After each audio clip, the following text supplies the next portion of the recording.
Oh, God, bloody hell. Having a flush. Oh, God. Oh, it's just horrible. Mm, God. so annoying. Yeah, those little funny ones where they're just like they literally you can feel it. They just sort of come and then Yeah, they and then just go go like again. that. Yeah, I it's a know. really funny thing, isn't it? It's just like Very really odd. they But go. also, I've had a couple where I've been taking the dog out first thing in the morning, and it's been a bit nippy stepping outside the front door and thinking, God, I could really do with a hot flusher right now. And it comes off. Oh, that's better. I'm nice and cozy. Oh, Oh dear. God. Yeah. Anyway. Anyway.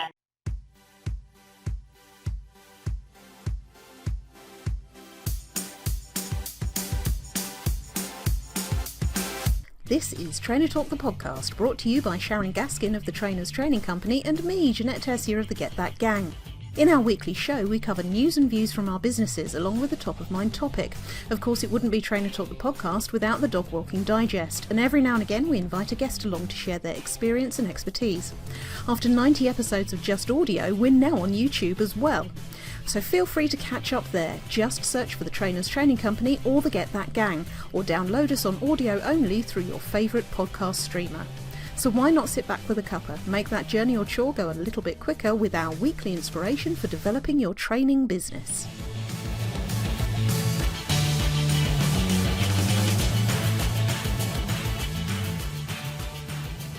Welcome, welcome, welcome. This is Trainer Talk the podcast, and we're at episode number 102. And Sharon, how you doing? How you been? I can see that you're taking full advantage of your lovely new blinds. Indeed, and you definitely need them today because the sun is shining here in Swansea. It's nice, isn't it? I think the forecast is for pretty good amounts of sunshine, more or less UK-wide at the moment. Yeah, it's really nice. Although it was deceptive yesterday. It was very, it was beautiful, clear blue skies and sunshine and all the rest of it. Headed down and just had a walk on the beach, but it was freezing. So wrapped up in your winter woolies. Well, no, I should have been. You see, the thing is, as I said to you, it was the wind. The wind was really cold. And I made the classic mistake, which I shouldn't really make because I have lived here now well over a year. Well, not well over, just over a year. Mm-hmm. And, I should know by now that you in Wales and by the sea, you never go anywhere with that hat in your bag. Just in case. Because you never know when you might need it. And yesterday I was sat there with my coffee just like, oh, I wish I had my hat on. Just keep my ears warm because the wind was just so cold. Oh, I can imagine. I can well imagine. But I mean, it's like all things, isn't it? If the wind's from the wrong direction, then it's horrible. But well, not horrible, but you know what I mean. But if the wind had come from the opposite direction, you'd be sheltered where you were sitting and all that kind of stuff. I know. Swings and roundabouts, isn't it? Swings and roundabouts. Yeah. So and yesterday afternoon, I was kind of like, oh, great, I can sit in my garden and read a book. And then I was like, no, it's too cold. Oh dear, how about I sit inside and look out at the view that I would yes, get indeed. if I was sitting in the garden. I can always do that. Yeah, exactly. I bet the view is stunning today, isn't it, with the sun out? It is, but it's a little bit hazy. Yeah, it's here. Yeah, misty. Yeah. Very odd. So I'm sure there's some meteorological, there you go, easy for me to say, explanation for all of that, something about the heat of the earth and the atmosphere and all the rest of it. But yeah, it was really, really misty, foggy this morning over at the park, actually taking Scamp out. But anyway, more about dogs later in the Dog Walking Digest. Tell us about your week, Sharon. How have you been? Oh, well, it's been a bit of a tumultuous week. There's a big word for Monday. I say. We're bringing out all the big words today. Well, I know we left everybody on a cliffhanger last week, didn't we? Because we went round to the house that we were originally buying. Mm-hmm. Our house is now on the market, so we could take advantage of buying this said house. And we thought it was all very woo-woo, didn't we, last week? It's like, oh, it was meant to be and all this kind of thing. And yeah, turns out it wasn't. Well, you say that. I think it was meant to be to finally lay this ghost to rest. But do you? Yeah. But tell everybody what your impressions were. Well, we went in the house and I think the overall impression was, what were we thinking? dodged a bullet there, yeah? Oh my goodness me! It honestly, it didn't feel like the same house. Really? It did. Well, there were a couple of issues with it. One, they've got tenants in it, Mhm.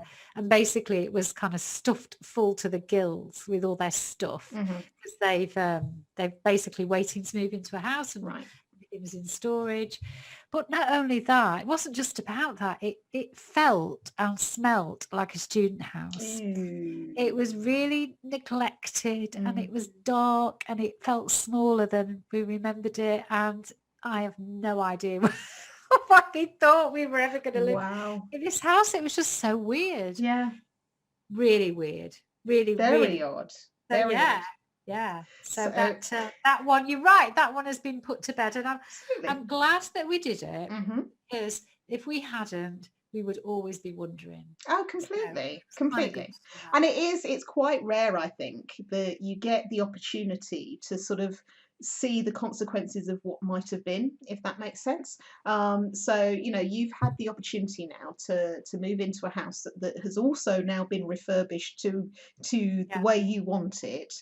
You've had the opportunity, albeit with lockdown restrictions, but to live in the area where you wanted to move to. So you've got all Yeah. of that new experience behind you to compare to what you're Yeah. seeing with that house, which was your only experience, well, ish, you know what I mean, before doing that. I had a similar thing. My very first house that I bought in Southampton, when I ended up moving down to Bournemouth, I was working down here for a year, 2 years before I ended up moving down here. And at the time, I had the opportunity. I was going into rented accommodation because I wanted to live here for a bit before buying again.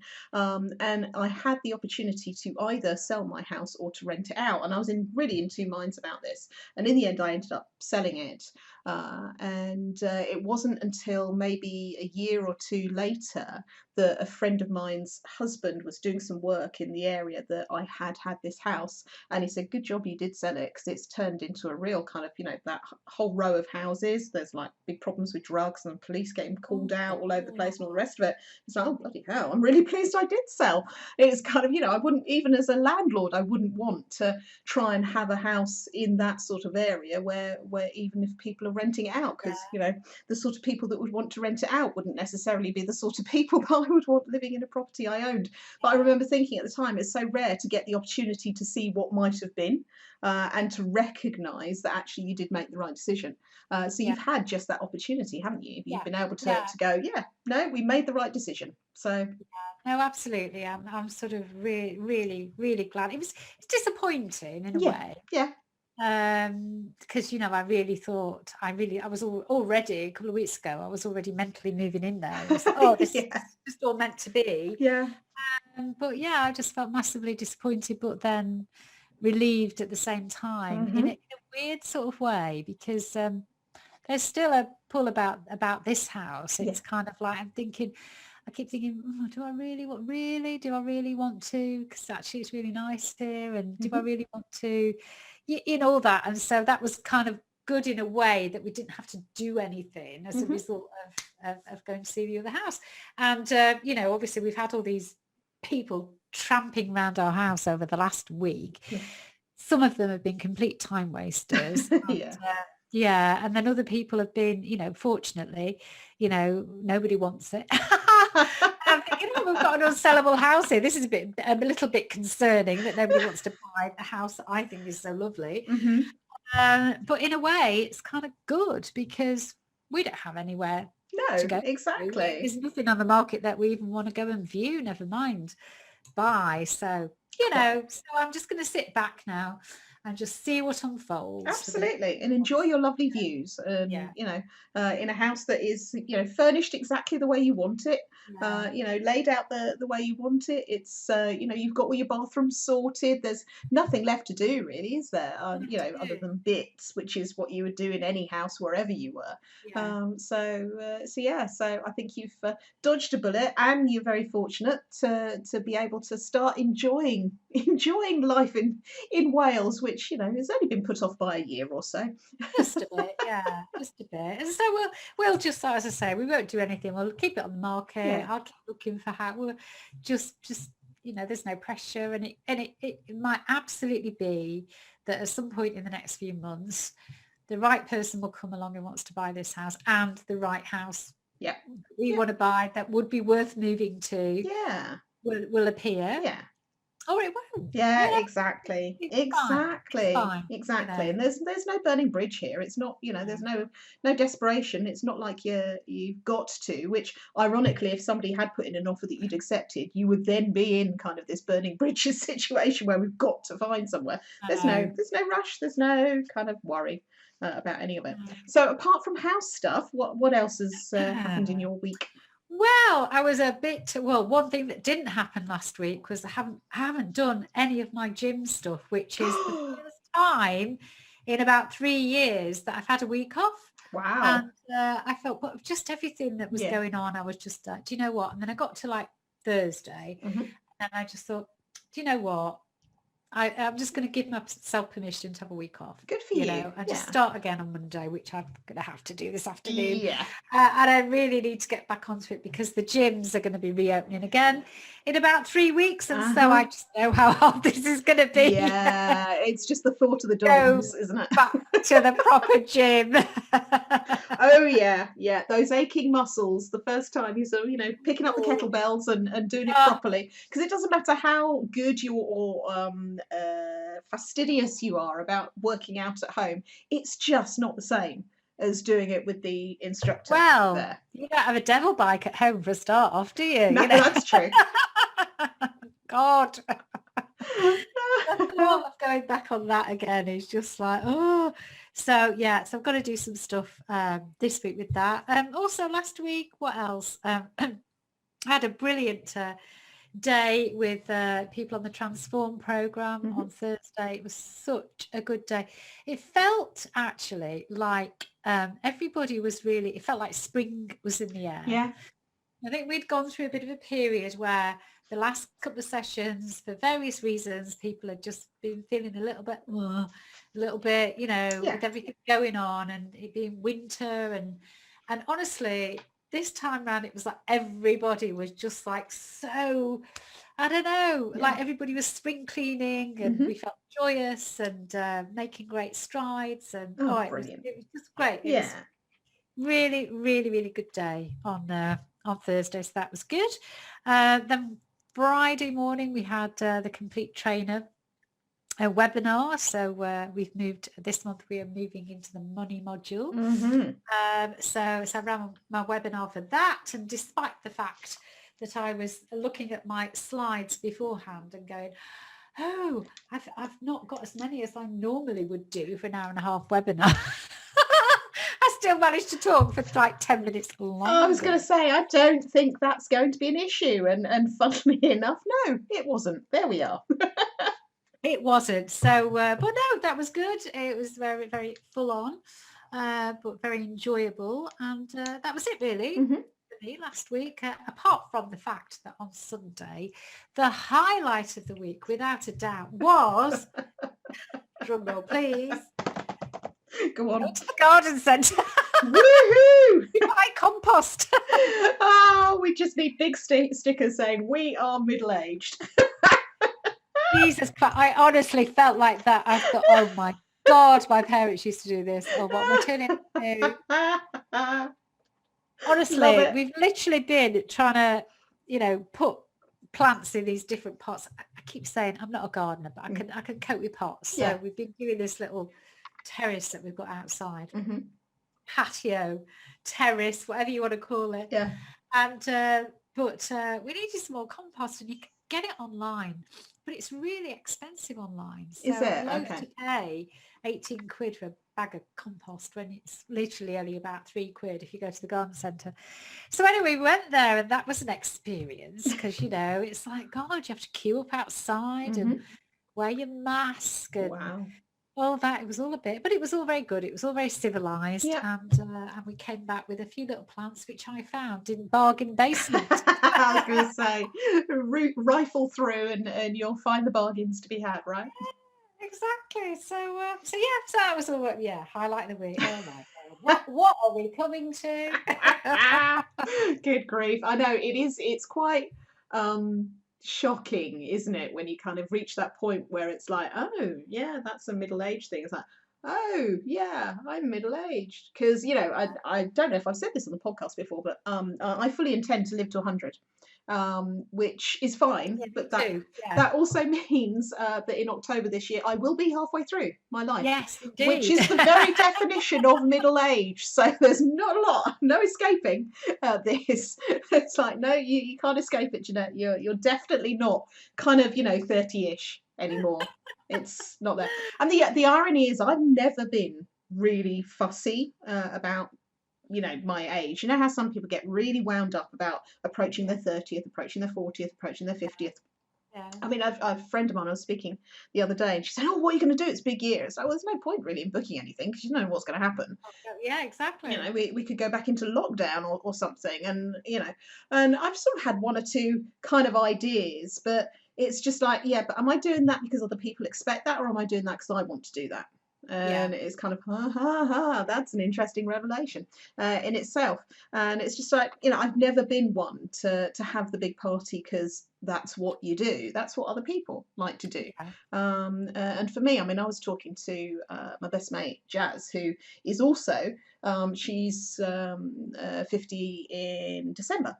So November is an ideal time for us to have a joint celebration. We were talking about doing a fly and flop, just the two of us packing our bags and going and sitting on a beach for a week. And that would be how we would celebrate. It's relatively more easy for me to do that because I've just got Scamp, and Mum will happily look after him. But she has a husband and 2 kids, so there would be a little bit more logistical sorting out to go in there. Although, I mean, Ant's great; he would absolutely support her in doing that. But again, with that, it's like there's no guarantee over foreign travel or anything like that at the moment. So I think I just put a little bit of money aside, and then if we get the opportunity, and she's got, I was going to say she's got a proper job, but she has a job where she has to request leave as opposed to running your own business, which is going to take the day off. So we'd need a little bit of organisation for that, but at the same time, it is that realization, isn't it? It's just like, yeah, no, I am that old now. Okay. No, well, that's it. You can always go to the garden centre. Spend a week just touring garden centres. Oh my God, no, I've never been into. I mean, I'm joke. I've really never been, and I'm still not into it. I'll go and get a. Yeah. I'll go if I need to get something like yesterday. But I won't go. We used to have this massive garden centre near us in Droitwich. Oh, yeah. So those people who are tuning into this, who live in the West Midlands, will know all about the garden centre that is known as Webs of Witchfold, which is literally, which people literally used to get. They used to come in coaches. No. Literally, coaches of old people would literally arrive at this, play. I would never go to it. I think I went there once. Yeah.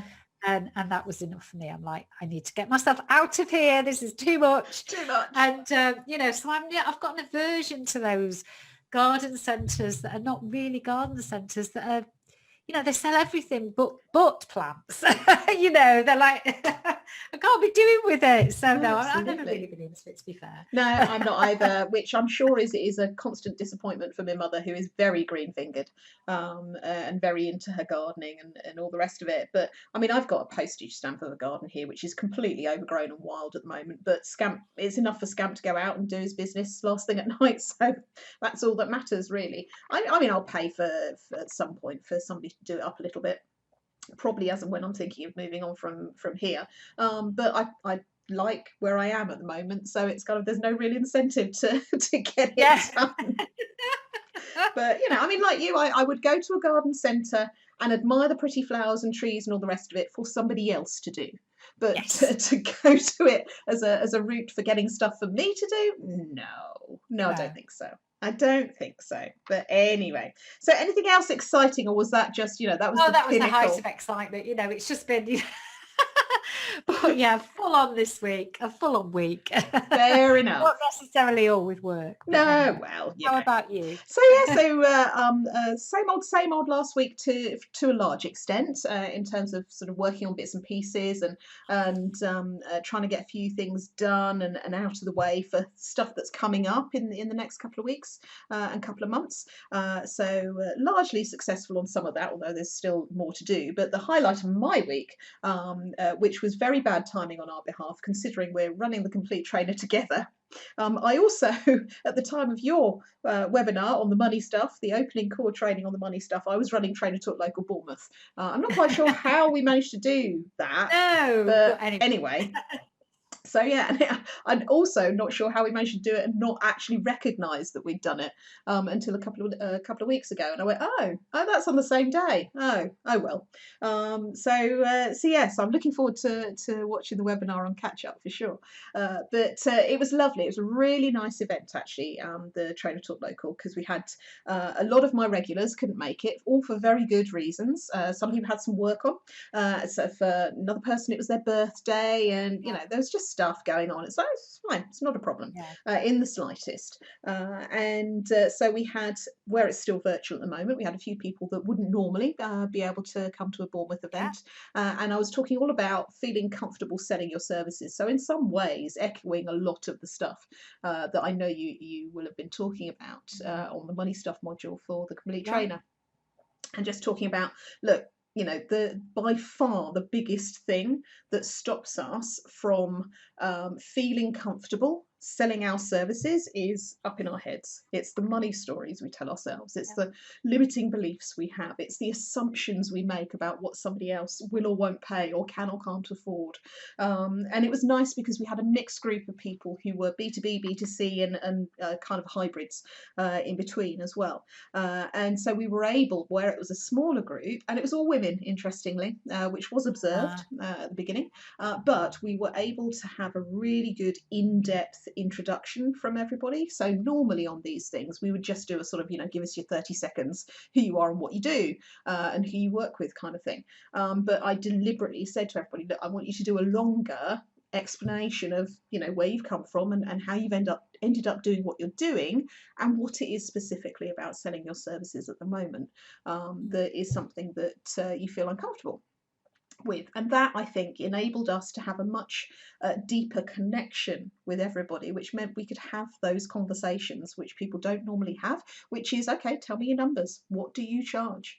And what's your thinking behind that, and what's the difference between this and this, and what difference would it make if you added another £100 onto your day rate, and all of those sorts of things, and having those conversations. Now, I'm not saying that we sold world peace in 2 hours, because we definitely didn't, but I think we got a long way down the road of helping people, and I really enjoyed being able to listen to people talking about the same sort of stuff that I remember saying, and then giving them the tools to help them have those little light bulb moments to go, oh, I don't have to think about it that way. It is different to what I thought it might be.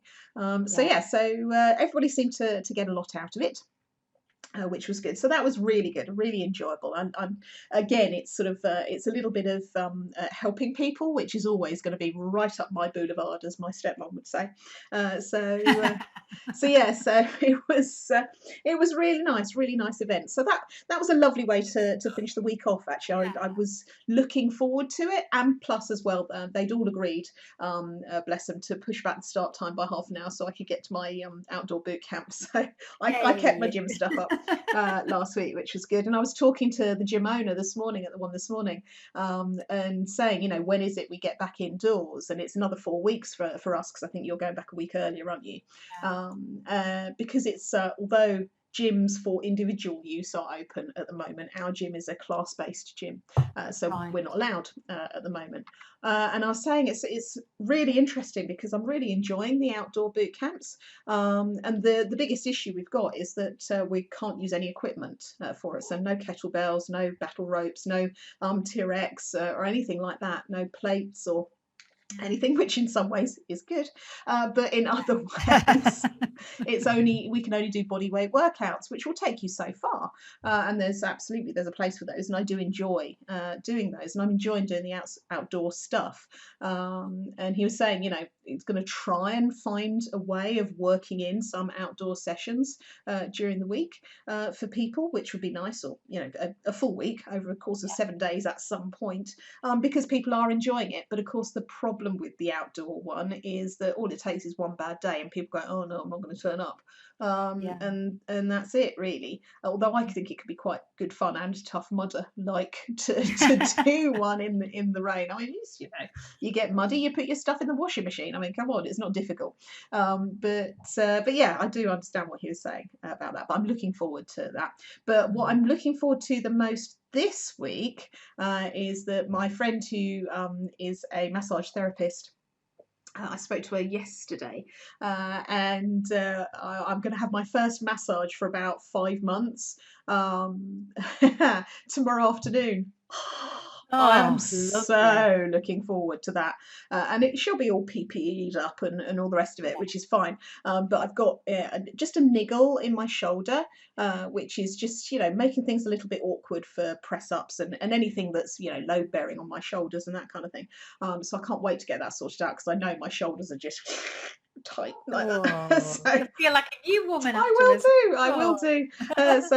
So that'll be lovely. Very much looking forward to that tomorrow afternoon. So I can tell you all about it next week, no problem. I do have to, before we go on to our top of mind, I do have to clear up one thing which we promised people a couple of weeks ago, and then completely forgot to do it last week, which was, do you remember I said I had this rogue payment come out of my account and couldn't track it down and all the rest of it. And long story short, it was something I paid for, but not at the time. So it was something I bought last October, which I clearly didn't read properly, because it said it was I think it said 180-day license. Would that work? Anyway, so they took the next payment, but they didn't send any kind of reminder, your license is expiring, we are taking the next payment on this date. I got no kind of receipt to say we've taken this money and this is what it's for. So of course I had to spend all that time tracking it down through Starling, through Mango Pay, and they then said, oh, it's through this site called Sell Your Codes. And I went onto the site, it's like, what the hell is this? I don't know this site at all. And so at that point I thought, no, this is feeling too dodgy now. I'm gonna put a block on my card. So I locked my card, and then I reported it as lost or stolen. So got a new card through, but of course that's had a knock-on effect of all these things that my card is set up to do. I'm getting all these notifications coming through saying we haven't been able to take your payment. So Zoom, Adobe, the anti-spam software that I use, all these things are going, oh my God, we haven't been able to take your payment. Actually, they weren't quite that bad. They were just, no, it's not worked. Give us another payment card. So it's like, oh, fine. So it has been a lot of hassle to do this, which they could have circumvented just by sending me something saying your money's going to be coming out soon and this is what it's for. Thanks very much. We've taken your money and this is what it's for. But because I had to go through. So anyway, I got on to finally found the website, and it was some plugin for WordPress. So I clearly thought bought it when I thought it was a good idea. And so I went through to their help and said, please tell me, how do I cancel this? Because I've spent a long time chasing down what on earth the last payment was for, because you didn't send me any notification on your receipt. I'm really actually not very impressed with that, so I'm going to cancel. And they gave me the route to cancel. I said, right, thank you, done, goodbye. And then within a couple of days I got a notification, your transaction has been reversed by the merchant.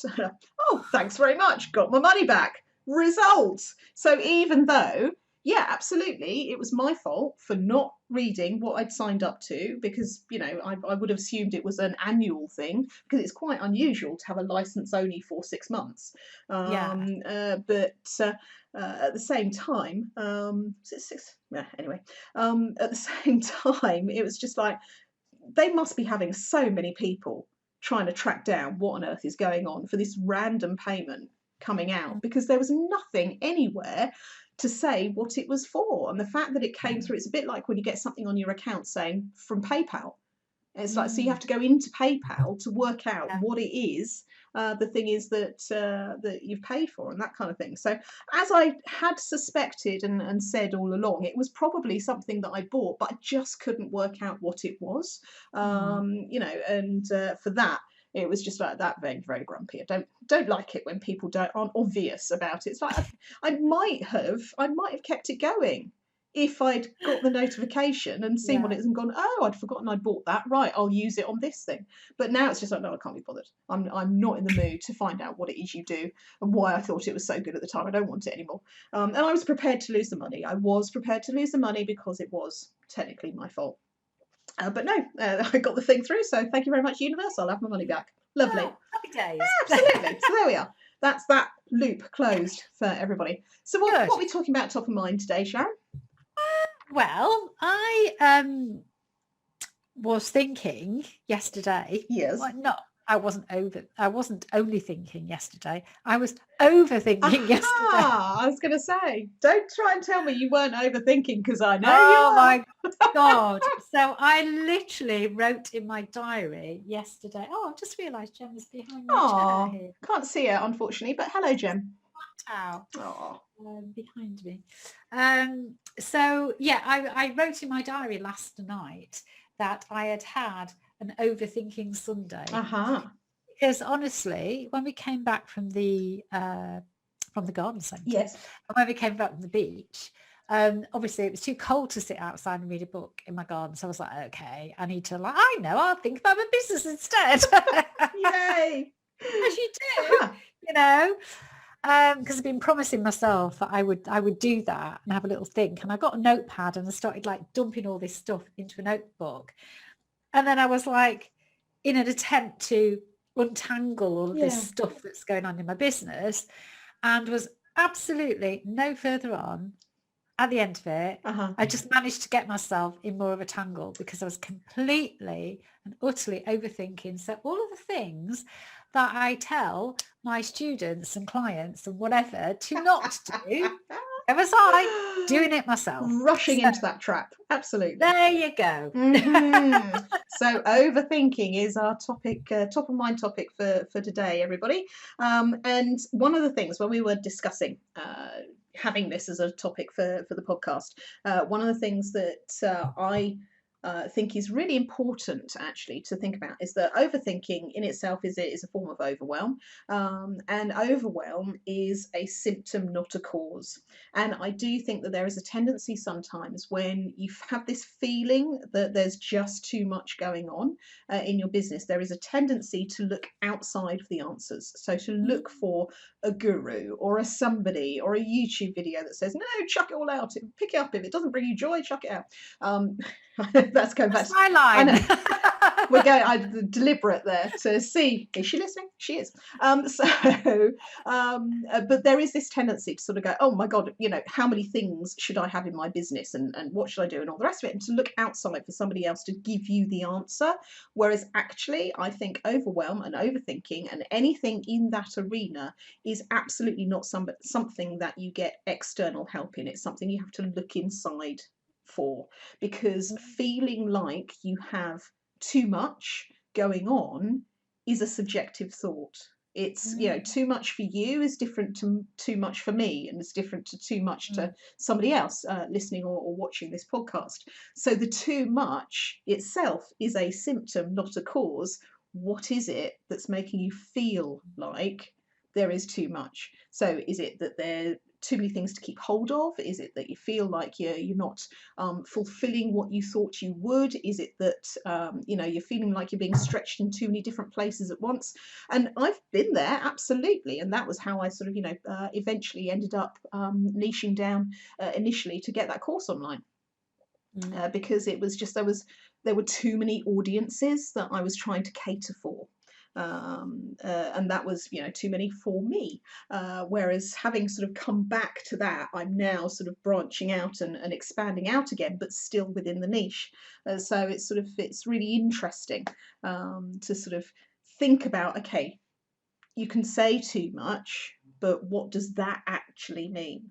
So from your point of view, Sharon, I mean, what do you feel like it means for you? At the risk of this turning into a live online coaching session. You But I think it's it's interesting. It's clearly it's not the niching thing, because the audience is, that's fine and Yeah. got that cracked. Yeah. It's the same groups of people, although sometimes it can be people who maybe within that niche are at slightly different stages of their business.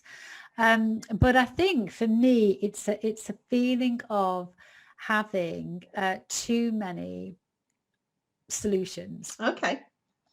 So it's too many solutions. There's too many products and programs that people could potentially sort of tap into. Now, we all know the wisdom and the virtue of the product ladder, or the funnel, whatever you want to call it. So you start with something at the bottom, which is lower price, and then you move through the levels, and then you have something which is your premium level product. And I've got that, and I've had that for quite some time, but that is sort of being added to. Yeah. And there's other bits sort of coming into this ladder. And basically what that is meaning now is that I have lots of different groups of people who require my attention because they're paid for products and programs, and also different groups of people who I feel I want to give my attention. If somebody spends any kind of money with me, and it doesn't matter how much money they spend, whether it be a £10 a month on the alert service, or whether it be £3,500 on the Transform program, I feel that I need to give people attention. So effectively I've got all these different groups of people who I want to serve, and at the moment I'm feeling like, oh my God, I'm like, if I spend time with this lot over here, I'm not spending enough time with this lot over there. And I kind of like beat myself up about it, because I go, oh my God, I've failed, oh God, I should be, da da da da da. And I don't want to be one of these people who runs a membership community and just sort of takes people's money every month and then just sits back and never has any interaction with anybody. Gotcha. That's just not the way. Absolutely. I do think then it's the way that wouldn't give me any joy whatsoever. I get the joy from those interactions with my clients, clearly. So it's just this big, at the moment it's feeling like this big tangled mess. It feels like a big plate of spaghetti, and I just feel like I want to I've got to the point where I just think I either want to change things, I want to make some radical changes to streamline things, to simplify things for me and also for people who are working with me. So that's one thing. Or I just need to make my peace with it and go, do you know what? It's actually working okay. Just leave it be and just get on and do what you do. It's reached that point, because you and I both know the thing, like with the house or with anything, I can't stand being in the middle when I'm not taking action. It's like that middle, and because it really, because I don't like to do overthinking. I like to just have a click, like, this is what I'm going to do, just get on with it. Or if you're not going to do it, then don't. Do you know what I mean? It's like, and it's because I'm in this middle, and this thing has been whirling around for so long. You are so driven by kind of put up or shut up, aren't you? Absolutely. I really am. I can't be doing with this halfway house. I just can't be doing with it. So well, there you go.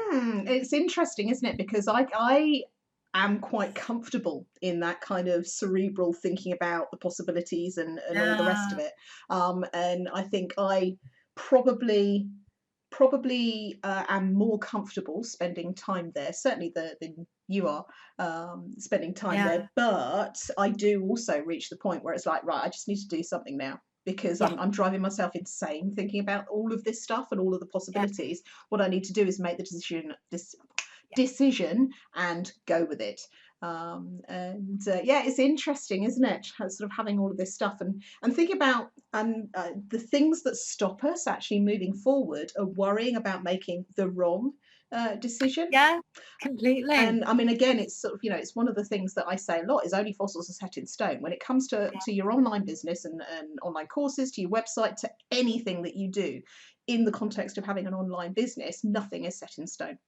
You can change your mind at any point. And interestingly, one of the things that we were talking about on Friday at the Train Talk Local was somebody was talking about their niche and how they sort of struggle for the longest time to get their niche and all the rest of it. And I brought up this idea of, okay, instead of thinking about this being your niche, full stop, think about it as your niche for now, right? Because it's what suits you and serves you now. It doesn't mean it has to be that way forever. And I'm a classic case in point insofar as my business is completely transformed from when I first started. I mean, partly because I had no idea what I was supposed to be doing when I first started, but also even since I niched down to get that course online, because I'd reached that point of I'd put up or shut up. I needed to clear the decks of everything else that I was trying to do and just concentrate on one thing and build that up. But by doing that and concentrating on one thing and building it up, I've then been able to allow this part of me that loves the variety of the different things that I work on to expand into those areas, but in a very controlled way. And in a way that doesn't give me that feeling of overwhelm. And I'm really, really clear in my head that, where I'm heading to with all the Get That Gang and all that kind of stuff. It's just a question of putting the mechanics into place now, which is great. But I totally get where you're coming from in terms of, okay, something has to give, because if you're not feeling fulfilled about everything that you've got and you're not feeling like you're doing the best that you can do, then something has to change, something has to shift. And like we always say, everything's an experiment, so you just got to pick something and do that, and then see what happens. Yeah, absolutely. So but it's going to take some mammoth, because there are so many options. That's the thing, and that's the thing with the overthinking, that you start exploring these things and then you go, okay, so so that doesn't feel right, so okay, what can you do about it? So you make a list of all the potential options, and of course for every different option that you've got, there's like, oh, okay, but that means that's the that's a, maybe not, but that means not. And then you go, I don't know about that. And then you move on to the next thing. And then there's pluses and minuses for every single option that you take. And it's, and then you look at all that stuff and then you go, and you end up not doing anything. All right. So let's think about this in terms of decluttering. So this is decluttering your business, isn't it? It really absolutely is. And that's what I was trying to, last week we were talking about decluttering, and part of that is this need at the moment that I have to streamline my business. If somebody was looking at it from the outside, they'd look at it and they go, there's too much stuff there, there's too many options for people, Now they all work in their different ways. And, people are paying me money in different ways. But for me, trying to manage everything, it's just feeling. Yeah. And it's really interesting because there's no right or wrong around this, which was, kind of what I was trying to say at the beginning of this conversation is, that's why you have to look inwardly to it, because it's going to be what works for you now. In terms of, I look at your business and I don't think you do have too much stuff, but I can see why it feels that way. And that is the bit that needs sorting out, is that getting you back to not feeling like there's too much stuff and feeling like there is an order in all of it and a reason for doing what you're doing and all that kind of stuff, which is the more interesting part from my point of view is the understanding of, okay, so what, it's not fulfilling something for you emotionally at the moment, so that's the bit that we need to find, because you're getting these feelings and they are coming from a place of something else not working for you. So that would be where we would explore it. If you were working with me, for example, on that. But I do think as well that for people sort of listening to this or watching this, I do think that there is another message in there, which is if you're in business thinking you're going to reach a point where it's all going to be sorted, then Oh no. yeah, sorry to break it to you folks, that's not going to happen, Yeah. because there's always stuff to be working on. And I do think it is in our nature as people who run our own businesses, it's in our nature to constantly looking and trying to make it better and trying to make it deliver more value. Particularly, I think that comes from most people who are sort of driven to start their own business, whether it's trainers or anybody else trying to start their own business. When you are driven to do that off the premise of wanting to help people be able to do something, then you're constantly looking for ways in which you can bring better value, more value,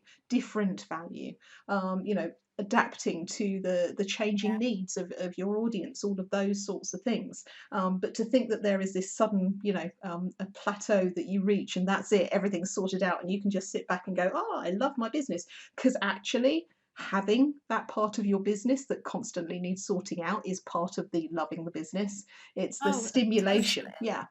As I was saying, wasn't I, before we started, you could have somebody that could, an angel investor comes along and goes, right, there you go, Sharon, have 5 million quid, I'll buy your business. You don't have to do anything. You'd be bored witless within an hour. Well, I would do something. I'd go and buy that 1.5 million house down on Langland Bay. That's what I'd do. That's true. There is that. But after you'd done that and after you'd moved in and feeling all smug about the fact that you've got this amazing house with the amazing views and all the rest of it, you'd be bored, right? Because I totally would. I wouldn't know what to do with myself. Exactly. Yeah. So it's that I think if we can recognise that walking this tightrope, balancing this kind of feeling of stimulation, intellectual stimulation and wanting to improve and wanting to do better, helping that not tip too often into the too much overwhelm, overthinking side of things. I think that tightrope actually is what stimulates us as business owners. So there's no disaster here. It's just a question of you slightly tipped one way. We just need to bring you back into equilibrium in the middle. There we are. Another long word. Another long word. Well, it's the curse of the entrepreneur, isn't it? Oh, completely. Yeah. The entrepreneurial spirit. That's another long word. If it lives within you, as it does with me. As we know from doing my motivational maps thing, that spirit is my top one. Which means that I do have this need for independence and need to create things and all that kind of stuff. So that lives in me. So I'm always going to be like that. I'm always going to be just thinking about ways to improve things, and it is part of the fun. It is part of the fun of having your own business. But sometimes it can feel a little bit, just need somebody to tell me what to do. If only so you can go, no, I don't like that. I'm going to do completely opposite. Absolutely. Brilliant. All right. Excellent. Shall we move on to the dog walking digest? Yes, indeed. Yes. How's Jem? How's she doing? Well, she's all right. She's, as I say, she's flat out, behind me. She's obviously... not gone on a chair today because it must be too warm. So she's gone onto the coolness of the floor, bless her. Really looking forward to hopefully when we do the podcast next week, she will be Sharon. She's going to the doggy groomers on Saturday. How exciting. Which I can't wait for because she's so hairy. Mm-hmm. She's got to the stage now where she's hairy and now it's going curly. Oh yeah. It's so long. So bless her. So that can't come soon enough for her, for sure. Because I know that last time she had it done, she literally was like a new dog in terms of energy because it's quite heavy, isn't it? Dragging around all this extra fur. She must feel like a new dog. So yeah, she will do this time next week, hopefully. Nice, excellent. She's all right. Well, we can't wait to hopefully we'll see the results next week and see how she's doing on that one. Excellent. So all is well in doggy world down here. Although we did have a little bit of a I won't call it a scare. I'll call it an eyebrow raise yesterday with Scamp. So normally on a Sunday morning, as I'm up at mum's in the bowl at the moment, getting my Sunday roast and all the rest of it. So we normally go for a nice long dog walk on a Sunday morning, Yeah. usually after they've gone to church and what have you. But there was no church service yesterday, so the time was our own, and we went out and we were about 15 minutes into the long walk, and Scamp unfortunately just sort of pulled a muscle a little bit, and was, he was limping and carrying his right hind leg, and bless him, he was sort of, heading still towards the walk as opposed to, so away from the house as opposed to back towards it. And it's like, no, mate, we're not walking anymore. And he looked at me as if to say, no, it's fine. I can make it on 3 legs. It's not a problem. And I was like, no, we really aren't going to, can you imagine? So I sort of give it a little bit of a massage, see if I could see if there was anything going on there. And there was clearly one part where he sort of winced a little bit. So, and he's a very stoic dog. I've had to take him to the vets before when he's done something to one of his front shoulders, and he will stand there and the vet's prodding and pushing and all the rest of it, and you wouldn't think there was a thing wrong with him, even though when he walks he would limp. So I thought, well, I'm not going to take him to the vet without knowing for sure that there is something, seriously wrong. Not out of cruelty, but just because there's no point, because they won't be able to tell because he won't let them. So I thought, right, okay. So mum walked back to hers to get the car to come and pick us up because we were still on the road bit at that point.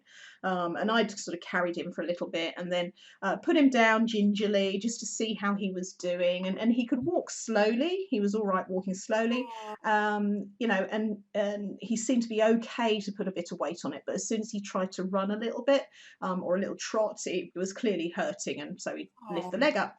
So we got him back home eventually and just gave him a rest for the rest of the day.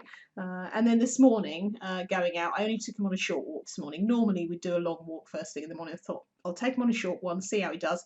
Absolutely fine, no problem whatsoever. So I think it's just like, humans do. Sometimes you sort of go, oh, that's a bit sore, not happy with that. And of course, if we pull a muscle in our arm, that doesn't stop us walking, does it? But when you're a dog, it's like you need all 4 limbs working to walk normally. So we'll see how he is at lunchtime. Taking out might try for a slightly longer walk this afternoon, see how he does on that. But that's about the excitement. One of the local dogs escaped this morning, and so my friend found it and took it to the council offices, which is also the golf clubhouse, where the ranger is also a dog owner, so he was supposed to be looking after it. He let it escape, so it's still, off and running somewhere, last that we heard. So, but hopefully it will find its way home. But nobody's quite sure exactly where it lives. It looks like a dog that we know, and we think we know which house it is, but we're not entirely sure. So